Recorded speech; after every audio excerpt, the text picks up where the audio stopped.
এটা হলো তালের পোড়া পিঠে। সো দেখো, এটা বানানোর জন্য প্রথমে আমি তালের পাল্প নিয়ে নেব। তারপরে দেখো ওর মধ্যে দিয়ে দেব আমি চিনি। তারপর দিয়ে দেবো দেখো নারকেল কুড়ো এবং নারকেল কুচি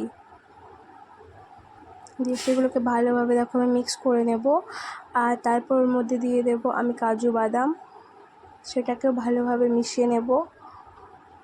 মিশিয়ে নেওয়ার পর ওর মধ্যে দিয়ে দেব আমি চালের আটা। এটা বাজার থেকে কেনা, বাড়ির তৈরি না। সো দেখো এগুলোকে আমি ভালোভাবে মিক্স করে নেব। আর এগুলো দেখো মিক্স হয়ে যাওয়ার পর আমি এটার টেক্সচারটা এরকম হবে।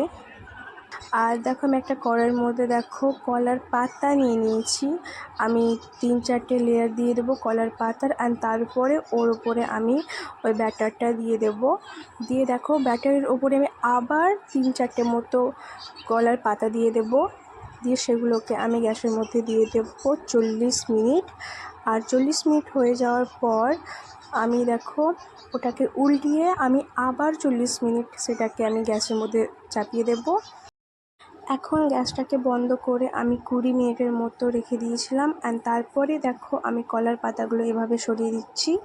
দিয়ে আমার তৈরি হয়ে গেল পোড়া পিঠে।